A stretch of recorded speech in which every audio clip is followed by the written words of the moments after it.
Good evening. Welcome to this Monday edition of the Angela Ray Show. I hope that you had a great weekend and a fantabulous start to your week.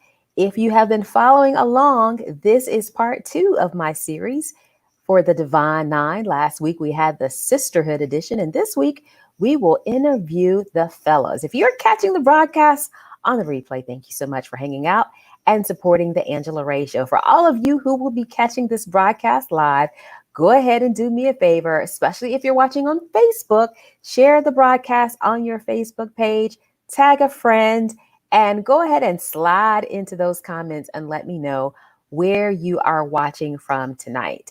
Again, this is part 2 of the Divine Nine week. For those of you who may be wondering exactly what the Divine Nine is the organizations, the predominantly African-American fraternities and sororities that are part of the NPHC, and they include Alpha Phi Alpha, Alpha Kappa Alpha, Omega Psi Phi, Kappa Alpha Psi, Delta Sigma Theta, Phi Beta Sigma, Zeta Phi Beta, Sigma Gamma Rho, and of course the Iotas.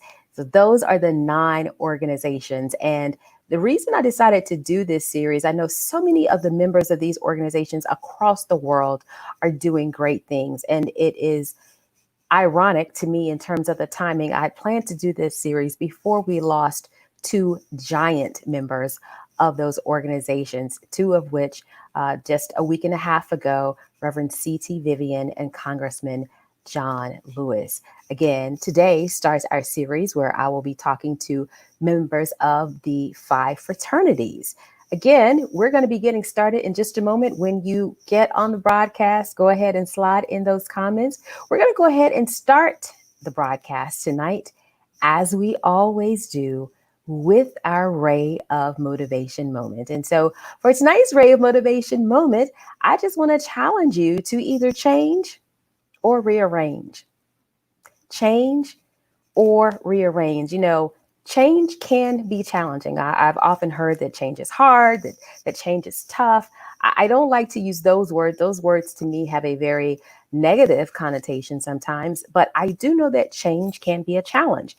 And so if you find that challenge too much for you, where you are not able to actually change to stay or stick with and be consistent with new behavior and new habits, then I think it's time for you to rearrange the way that you are thinking about your current situation.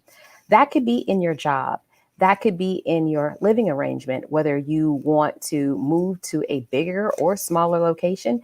Maybe you want to change cities. That could be in your personal life. That could be in the amount of money you make. All of those are things that you can either change or you can rearrange your thinking so that you find happiness where you are right now, as opposed to someplace off in the future. Because happiness is a present time event. Definitely. All right. And that is your Ray of Motivation moment for this Monday edition of the Angela Ray Show. Well, as I mentioned, we have a very special guest on tonight, and we're actually starting off with the first African-American fraternity with Mr. Eddie Francis. He is a media veteran, award-winning media veteran from New Orleans, very loyal New Orleans.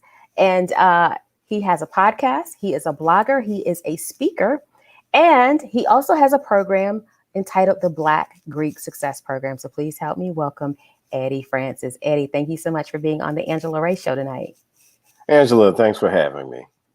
So how have you been spending this time, quote unquote, away? I don't know how much away you have been. You do work on a university campus, so perhaps you're not in the office, but I imagine you've still been busy during this time. We have been very busy at Dillard University. It's been a whirlwind for us, as it has been for a lot of folks, trying to figure a lot of things out, kind of trying to figure out what our direction is going to be. But then, of course, most of all, figuring out how we're going to serve our students.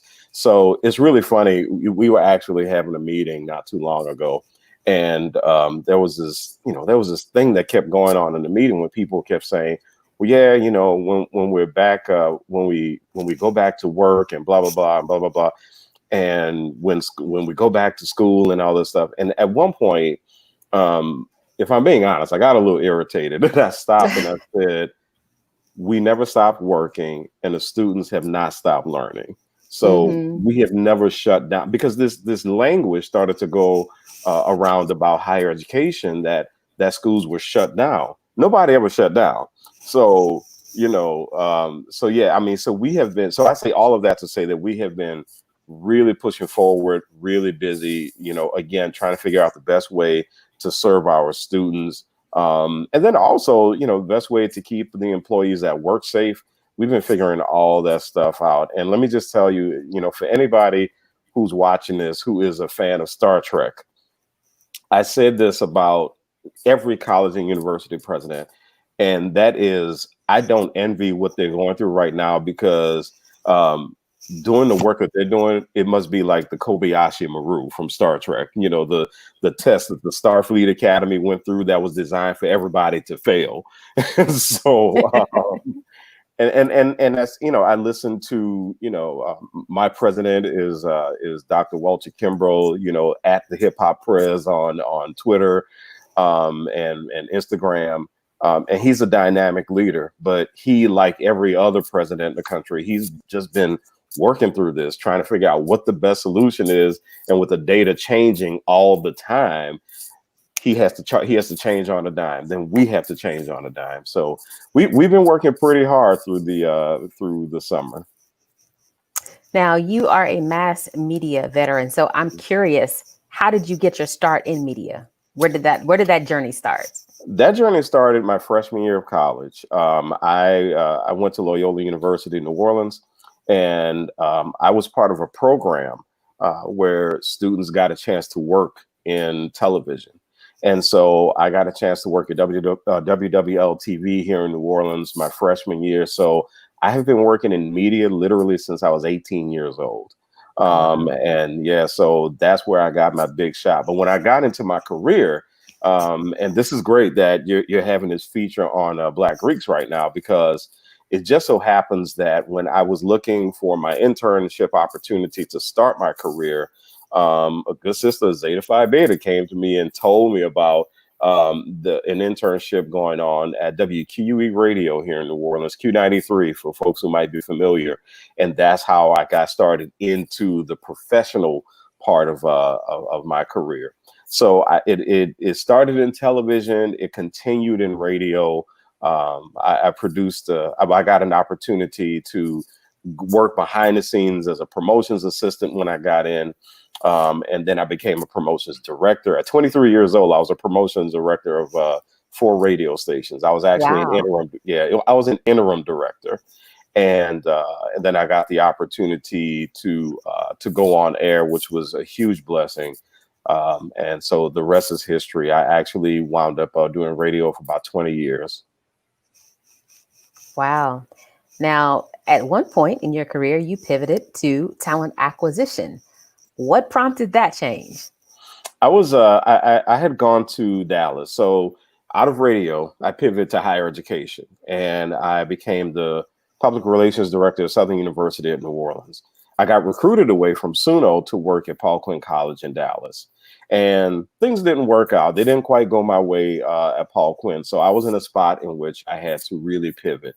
And so when I had that opportunity, I had just made a friend who was working in recruiting, and she had an agency. And she came to me and she said, "You know what? You're looking for a job. I need a recruiter. I think you're going to catch on really quick to this. I'm going to train you. What do you say?" And I said, "Absolutely. I need a job." But really, I mean, more important than that, I mean, I was really excited about it because, this was an opportunity for me to learn a whole new skill. Mm-hmm. And so I took advantage of it. I hit the ground running with it, really, really enjoyed it. So I'm very thankful for the years that I spent in talent acquisition. But yeah, that's how I made the pivot. I mean, and so for people to really have some confirmation on this, we hear all the time, it's not what you know, is who you know. That was one of those cases in which knowing somebody and forming a relationship early on in my move to Dallas really worked out for me. And she was very confident that I had the skill set to go along, and she was confident that I had the attitude to really fly in recruiting. And it worked out for both of us. It worked out extremely well for both of us. So that's how I made the pivot. Now, you mentioned earlier that you work on a college campus. What is one piece of advice that you would offer parents and or students who are college students right now, considering what's going on in the world? You know, it's different than any time that any of us have lived through before. So excuse me while I get on my soapbox here. I have a lot to say about this topic. The piece of advice that I would give right now, living in the COVID-19 world, is do not underestimate the value of an online education. Do not do it. Value it hard, value it big. And learning online is just like anything else in life. What you put into it is what you're going to get out of it. So I am wrapping up my master's degree program with Tennessee State University. I have never set foot on TSU's campus, at least not yet. I started the program in Dallas. I ended the program here in New Orleans, and I was nervous about it. I was nervous about whether or not learning online was going to carry any real value for me, but it has carried a wealth of value. And I can tell you that because I have been able to very quickly apply things that I learned in their strategic leadership program to the work that I'm doing right now. Literally, I started working at Dillard October 2019. And I stepped right into the role just as I was taking my last couple of leadership classes.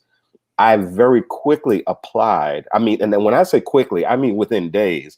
I would read something in my textbook, and then days later, I would apply it to the work that I was doing. And then, even though I had been doing PR, I had never taken a PR class formally. So I said, okay, my last semester, I'm taking a PR class. I was able to apply very quickly some things that I learned in PR to really sharpen the skills that I already had working in doing the work that I was doing. And I already had done well in PR, but I just needed that extra part in my toolkit. I needed to go back to basics to figure out how I could do better. And all of this was online. So whenever I hear students say my degree won't have as much value because I'm learning online, I would really urge them to think about that a little differently. Are you going to be on campus as normal, doing the things you love to do, going to football games? Like, I know you're a Tar Heel, so you're going to be on campus enjoying the Carolina football games and really having a great time like you would usually do at UNC Chapel Hill. No, you're not gonna really have it the same way. But my question to you is this: if I am a company, you're graduating from college, and I'm offering you $50,000, your first job out of college, should I decrease my salary offer because you were learning online? I don't think so. You're not going to want that. So what I'm paying for, as far as companies are concerned, as far as employees are concerned, I'm paying for your base of knowledge. That's what I'm paying for. And did you have a different kind of year? Did you get to do the same things that you would have gotten to do in your social life with your student leadership opportunities? It didn't look the same. But my question is going to be, what did you get out of that experience? And if you can tell me that you still got something out of the experience as far as working collaboratively with your fellow students, if you can tell me that you still enjoyed the experience as far as really valuing the institution that you attended, then that's good enough for me. And I'm thinking, okay, great. This is what I need you to do when you come work for me. And I can tell you, as a recruiter, I have recruited a lot of people who had University of Phoenix on their resumes, Walden University on their resumes. They've had online institutions on their resumes. And I did not sit there and go, oh, okay, well, you went to school online. I don't think you're really going to be valuable. No, my thing was, you got a degree? Good. Come on board. So I would really urge people to reconsider this position that people have, that learning online doesn't carry as much value as it does as far as learning in person. And the other thing that I would say is this, as far as the recruitment part of this is concerned, you know, don't be surprised if you graduated class of 2020. And if your class of 2021, there's a good chance that you may spend the majority of your academic year learning online. And if you are one of those students who's going to be taking that degree with you and moving on to other opportunities, don't be surprised if people start asking you questions like, well, what did you do to adjust to the online environment? How did you make that transition? How are you able to adapt to that? Because what they're going to be asking you is, how adaptable are you? They might be asking you questions about your emotional intelligence. They're going to be asking you how you adjust to unpredictable, unusual situations. And if you sit there saying, well, it just wasn't the same, it just, I think I was gypped by the university. I I can almost tell you that in some cases, some employers may look at you and say, okay, well, I don't know if I want to go with them because looks like they tend to complain a little bit when things don't go their way. Because I mean, what Angela, at the end of the day, what we have to get straight in our heads is that this pandemic is highly unusual for our lifetime. We've never experienced anything like this. And the colleges and universities are doing any and everything they possibly can. So to answer your question again, the one piece of advice that I would give parents, and I would definitely give this to students through this pandemic about college, is adapt to the online environment.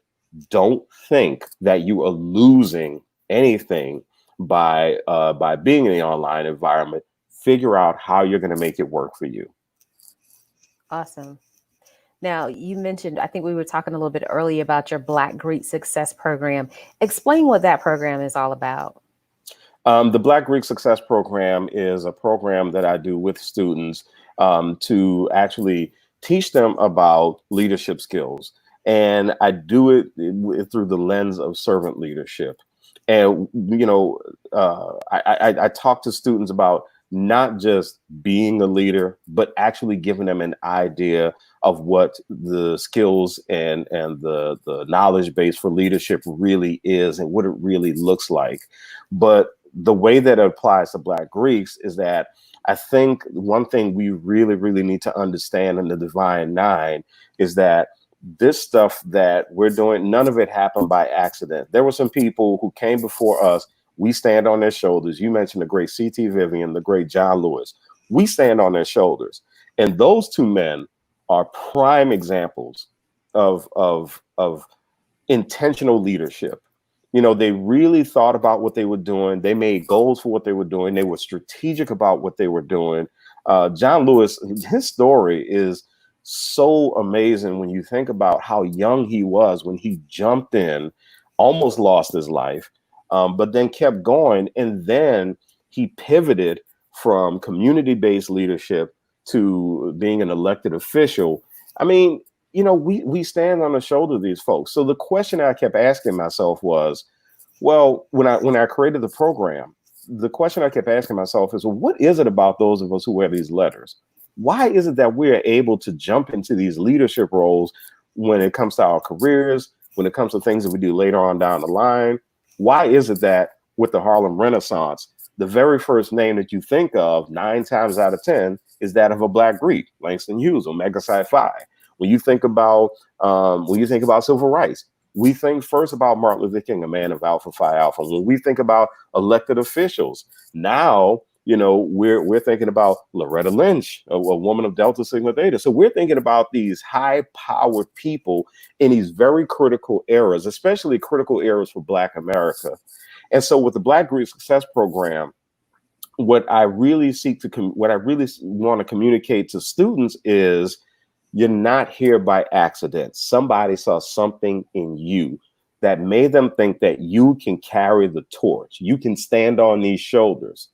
And instead of just walking around in this Black Greek days and just having fun for 4 years, which I know a lot of us don't do that. A lot of us are so serious about our letters because we want to do this. We want to do this community work. We want to do this servant leadership work.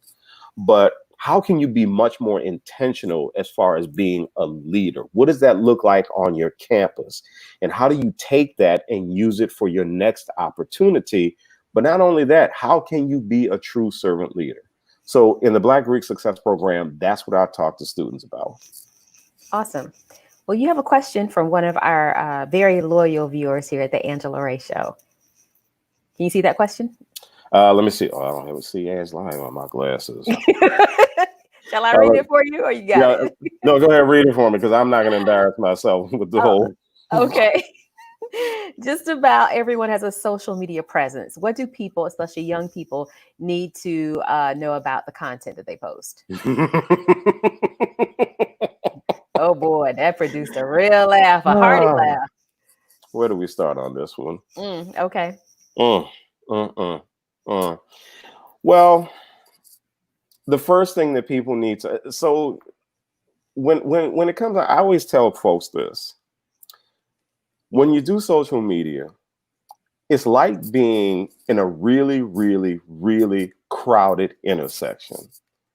And you're thinking to yourself, I'm walking across this and okay, so this is going to get kind of gross, Angela. I'm just going to warn you, okay? But it's not going to get like, it's not even going to really get PG-13. It's not. It's going to get silly gross.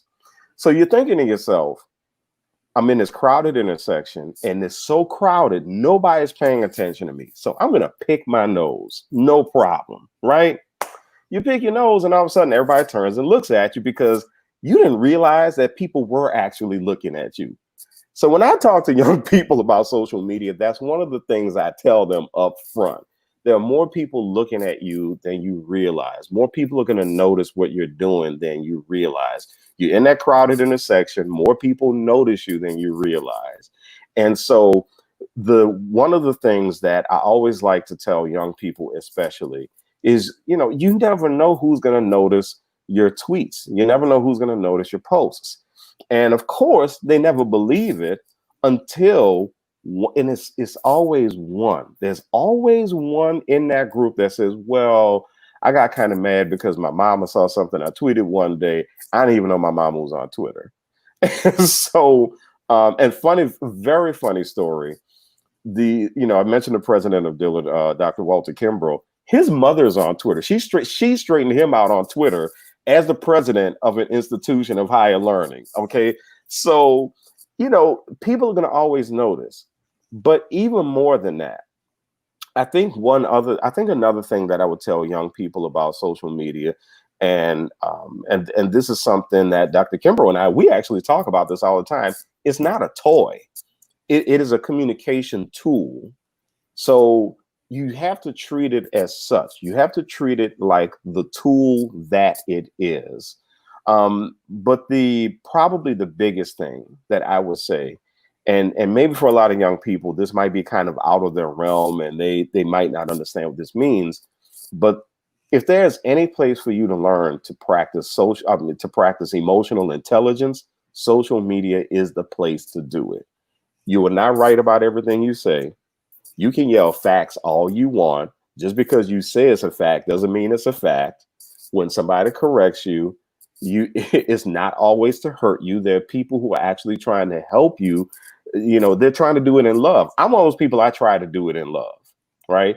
So when a young lady in college gets hurt by a young man in college and she says, all Black men are trash, I'm one of the first people to say, not all of us.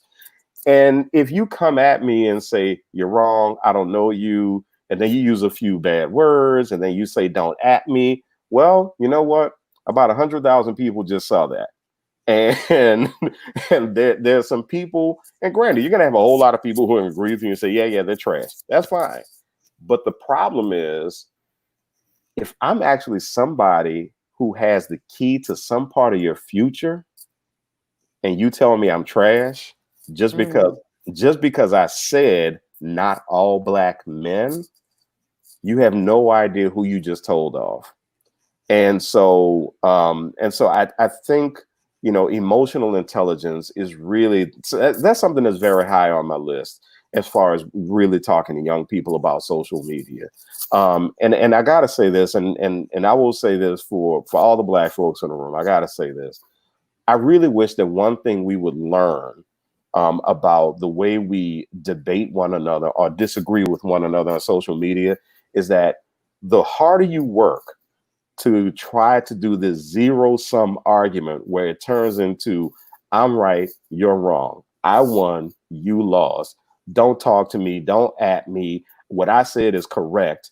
The harder you work to do that, the less credibility you have with a lot of other people. Some people, your friends even, are going to look at you and say, you just made a fool out of yourself because all the man said was not all black men.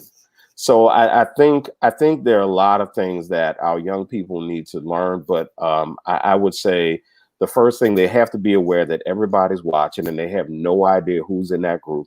The second thing is just because they yell and scream and they say it's a fact and all that other stuff, that doesn't mean it's a fact. But the third thing is I really, really would like to see our young people, all of our young people, regardless of ethnicity, I would like to see all of our young people practice real emotional intelligence on social media and really think about not only who they might hurt by some of the things that they post, but also who they might endanger by some of the things that they post. So those are some things that I'm actually really passionate about when it comes to talking about social media. Wow. Okay. Yeah, because it is definitely a different world from when you and I were in college in terms of I'm what definitely social. one. I'm definitely one of the people who says I'm glad there was no social media around when I was in college because I would have been one. I would have been one of the ones who made a fool of myself. I'm not even gonna lie to you. You know, I was pretty verbose in college. So yeah. Definitely. Now, I know that you've had a successful career in education as well as media. No one reaches that level of success without having some challenges. What are some of the ways that you've been able to overcome the challenges you faced? One of the ways that I've been able to do it, I think I've always worked really hard to hold myself accountable. Um, you know, I think one of the most embarrassing yet satisfying stories from my career is when I was one of the colleges where I worked before. I had a disagreement with someone in the administration, and I was having a really, really bad day. And I dropped some really bad words on him in front of a couple of people. And I mean, I did not hold back. I was upset that day. It was a horrible day. I felt that everything was just so unfair at the time. You know, I was being kind of whiny, if I'm being honest. And so I said some stuff to him that I really should not have said. And that could have very easily been my last day. But there's this part of me that always says, Eddie, check yourself. Just check yourself. So my boss called me in the office and she said, hey, I heard something happened and I heard you had a few things to say. And the first thing I said was, yes, I did say that to him. She looked at me and she said, you admit it? And I said, I mean, other people heard. So I mean, what am I gonna do? You know, I'm not gonna sit here and lie to you knowing that there were other people who heard what I said. And I said, I'm going to go and I'm going to apologize to him. So I walked down to his office and I walked in and he didn't know I was coming. And I presented myself to him and I said, hey, listen, you know, I'm so sorry that I said what I said. You know, you didn't deserve any of that. I'm just having a really bad day. And I said, I really hope you accept the apology. And he said, you know what? I honestly didn't expect that from you. And he said that's what a real man does. And I really appreciate that. And he said, Eddie, I appreciate you for taking the time to do it. And so I think one thing that's really helped me get through a lot of difficult times in my career, even when stuff unfair has happened to me, is that I've held myself accountable. And later on, as I went through my career, and this is something I'm really not afraid to talk about at all, because at one point in my life, I did get professional counseling. And when I tell you my career went after I got counseling, it went way up. It Mm, happens. It just happens because what happened is that I learned how to reset my brain. But then I also learned to ask myself, well, how did you contribute to this thing that happened? And even if it didn't feel like I contributed to it, there are ways that I know that I did. And I learned that there are ways that I did. And sometimes the way that I learned I contribute to something that was completely unfair was that I let it get so far under my skin that I didn't think straight.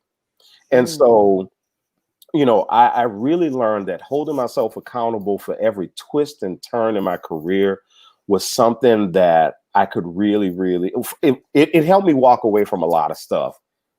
Even though I didn't agree with it, again, even though I thought it was unfair, and even I still think it was unfair, it really helped me walk away from a lot of things.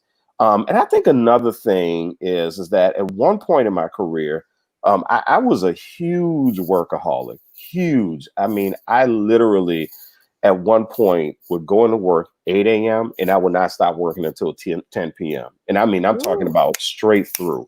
And Mm-hmm. I would stop to eat. I would stop to go to the bathroom. I would take a couple of breaks, but I would not stop working until 10:30, until like 10 o'clock at night. And one of the things, and I remember there was one incident in which I was over a staff, and I called the staff in on Memorial Day because I was upset with them. And it was a horrible thing to do. It was a horrible thing to do because everybody had the day off. And I was so mad with them about their productivity. I was like, y'all coming in on Memorial Day, blah, blah, blah. But that was a bad thing. That wasn't a good thing to do. And so I really, really kind of did some self-examination, and I was asking myself, okay, you work so hard. You don't really give yourself time to breathe. And I literally, Angela, did not know how to relax. I didn't. I would go to bed, think about work. I would wake up, think about work, go to work, think about work, go back home, think about work. My brain never turned off. And I actually looked up what it means to be a workaholic, and I found out that you actually can be addicted to work. And I felt that I was kind of addicted to work. I don't think I was full blown addicted, but I felt I was kind of addicted to work. But here's the big part. The thing that really helped me change the course of my career also and helped me deal with some of the stuff that I was really going through was when I really looked at how much I was working and working myself into the ground. I found out that part of the problem was that I sank almost 100% of my identity into my job. So almost nothing about me was proud about my personal life. Almost nothing. Like I was dating at the time. I would go on dates, talk about work. So Oh. exactly. And so I had to learn how to actually find some sense of identity and value in who Eddie Francis is, as opposed to what Eddie Francis was doing. Mm. And I think back to one of my teachers in high school. One of my teachers in high school would tell our class, there's a difference between who you are and what you are. Who you are is how you came into this world and how you learned, and it's your environment, and it's what your parents instilled in you and what people around you. But what you are the things that you choose to do. And so when I thought back to what he taught us back then all of that stuff came back to me at some point, and I realized, okay, that's why I'm being such a workaholic, because I'm sinking all of my identity into what I am, and I have no idea who I am. So Mm. that was a big part of my career. Those two things were huge parts of my career, and finding that sense of understanding is what really helped me get through a lot of difficult stuff. Now, you talked about getting counseling, which I am so glad you shared openly because, there Mhm. is a stigma, particularly in the African American community about, getting counseling because many people think that if you pray and that's all you have to do. But thank you for sharing that. Mhm. Leslie has a question about self-care. I imagine when you went through this professional counseling, maybe you got some insight on self-care. So her question is, what are your means of self-care? Family. I mean, I have a great time with my family. I really enjoy the time I spend with my wife, with my kid. But even when I'm not enjoying time with them, I'm finding something I love to binge watch TV. So watching TV is something that really helps me. It helps me tone down. I love my superhero shows. So that's something that it helps settle me down. Another thing that's very therapeutic for me is I love to cook. So cooking really helps me. Like there are times when I'll get upset and I'll start cooking and by the time I'm finished with the meal, I'm fine. I'm completely fine. I have to say, I got to get back to my exercise, but my favorite form of exercise is yoga. So yoga really helps me out a lot. As a matter of fact, note to self, don't skip it tonight.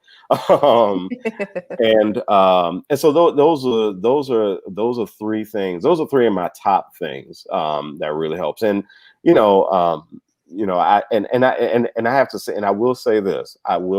So so the marriage that I'm in right now is my second marriage. Had I not learned to reset my brain, had I not learned to discover who I am, my identity and value, had I not gone through that professional counseling, I would not be with the wonderful woman I'm with right now. So that wouldn't have happened had I not learned to take care of myself. Because that was definitely one of her questions when we met is what do I do to take care of myself? And luckily I had an answer. So self-care, those are three of the things that I love to do to really take care of myself and reset my brain. Now, can you still set out a hop? Because I've seen you step. Kind of, sort of. I don't have as much elevation as I used to. But it's funny. So it's funny. I was actually watching his video, and I can't remember who it was, but it was this Omega who was hopping, and he was like, I guess in his 50s, and everybody's like, oh, you need to stop that. And I was like, but wait a minute, wait. Now, if you tell that man to go do Zumba, if you tell him he needs to go jogging, if you tell him he needs to work out, if you tell him that he needs to do, whatever the step exercises when people like to jump up on the boxes, if you tell him to do all that, how come he can't set out his hop? It's the same thing. So leave him alone. All right. Alphas, we're gonna alpha train until a lot of us, our legs give out. Omegas are gonna set out a hop until they can't do it anymore. Kappas are gonna twirl as long as they possibly can. Sigmas are gonna do that. I don't see Sigmas do nutcracker too much anymore. But anyway, old school Sigmas are gonna do the nutcracker. Iotas, they're gonna do their bow and arrow. People are gonna do it. So leave us alone, especially as us old timers, because I hit 50 this year. So leave us old timers alone and let us do our thing. Let us get our exercise. How about that? All right. Edwin has a question for you. You seem to have a proactive, positive attitude towards life. Have you always had this outlook, or did you acquire it through your life experience? And you may have answered that through your professional counseling. I don't know. No, I didn't answer that. Hell no, I didn't have this attitude. Dude, let me tell you, I used to be bitter. I'm not even gonna lie. And I as a matter of fact, when I was working in radio, there was this brother I used to do a morning radio show with. And I'm not gonna lie. I mean, he's if you know anything about New Orleans and radio, you probably heard a brother named Wild Wayne. And Wayne, real good people, dynamic, has been in the business for years. And Wayne, one of the things I love about Wayne is that he works so hard. He's always worked so hard to get everything he's gotten. But Wayne has always been the one to think outside the box. He's been the one to ask the questions that nobody else wanted to ask and that sort of thing. Well, when I worked with Wayne, and he and I kind of oil and water in terms of how we see the world. We really see the world opposite. But when I worked with him, I'm not going to lie, I used to be really bitter because I used to sit there and I used to look at him like, Wayne is great. He is great, but I think I can do what he's doing and he's getting all the credit. And why does he get all the credit? And I used to be bitter. And he knows this because we got into a couple of arguments when we worked together. So he knew something was wrong with me. He knew it. But I used to sit there and just wonder, how did he get all of these endorsements? How did he do this? How did he do that? I got just as much talent as he does. He gets too much. And so one of the reality checks that I had with myself was, I didn't need to get upset with him. I needed to look at myself. And I needed to figure out why I didn't get what he did, not why he had too much of what I thought I should have had. And so to answer the question, yeah, man, I used to be really cynical. I used to be really bitter about a lot of stuff. And although I would put on a good face for people, this actually interfered with a lot of my personal relationships. Although I put on a really good face when I would get behind the scenes and I would be on a date, or I would be talking to a friend of mine from high school or one of my frat brothers. I would say some foul stuff, and I would get really, really upset because I was just whining about why I didn't get all the opportunities and all this other stuff. So yeah, I mean, there was a huge change, and there were people who know me from back in the day, and they told me they're like, Eddie, you've really changed. And they would say it's not like you were ever a bad dude, but some of us used to wonder why you were so angry sometimes. So yeah, so no, I used to be quite the cynic. Okay. Well, this is Divine Nine Week, Brotherhood Edition. You kicking it off on tonight. You're a member of Phi Alpha Fraternity Incorporated. What impact has being an Alpha had on you, and how do you view brotherhood? The impact has been profound. When I went to college, I was really shy when I got to college. And by the time I was initiated, I wasn't as shy anymore, because I was pretty much an introvert when I got to college. And I was actually still somewhat of an introvert when I left college. I'm more of an extrovert now. You won't ever know introvert. No, I'm I don't serious. believe it. I was. So the comparison that I like to make when people say, "Oh no, you couldn't have been," because I saw you in the Greek shows and da da da. So Prince Rogers Nelson was an introvert, but when he got on stage, he was Prince, right? Yeah.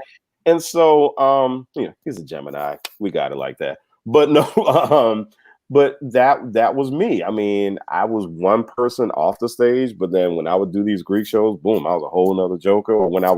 Or with Making It Count. I mean, when you and I worked together with Making It Count, yeah, I mean, behind the scenes, I was Goofy Eddie. But see, I got to know all of y'all, and I got to establish a real nice comfort level with y'all. So that's where more of the extroversion came out. And then it really came out when I would speak. But when it came to meeting new people and doing things and making the first move to talk to somebody, to stick my hand out and say, "Hey, my name is Eddie." I used to be such an introvert. But with Alpha, one of the things though is I did come a bit out of my shell. But the biggest thing though is I learned to own my opinions, because I wasn't very confident in myself either. And so I really learned, being surrounded by such great Black men. I learned that if I was going to say it, it was something I really had to own. If I was going to believe it, I had to have some conviction about it. And the second part of the question was as far as service. Brotherhood. This how has brotherhood impacted your life? Mm-hmm. Yeah, I mean, the way brotherhood is that it did force me to appreciate competition. I know I just said that I was a cynic, but I have always appreciated competition. And I've appreciated competition since I was in high school. But you have to understand, I was a high school kid. I was in New Orleans. I was around a limited number of folks. But to go to an Alpha convention and to see so many brothers from across the country who are on top of their game. This one's the Student Government Association president. That one is in law school, top of his class. That one graduated. And to just be surrounded by that, I was like, okay, I need to really step it up. But what it did though is that it really didn't give me more of an appreciation for brotherhood just in the context of Alpha. It gave me more of an appreciation of brotherhood as a Black man. And then even when it comes to not being a Black man, to have another human being side by side who values the same things, or who sees the world maybe not the same way, but I can understand how this person sees the world. I always feel a sense of brotherhood there as well. And so I appreciate those moments a lot more. And one thing I have to say is that I haven't always been active. I mean, I'm proudly active right now. I'm a member of Sigma Lambda chapter here in New Orleans. But when I wasn't active, I missed it. I really, really missed it. And so I would jump back in and I would get this recharge by being around all these accomplished men. And so But the irony is this: one of the things that helped me appreciate my blood relatives, my family more, is being a fraternity man, believe it or not. Because one of the things that we always say about our frat and our sorors, we always say, well, you can't always pick them. Sometimes you can, but a lot of times you can't. You get in the frat, you get in the sorority, and there they are. So Yeah. you don't always have a choice when it comes to that.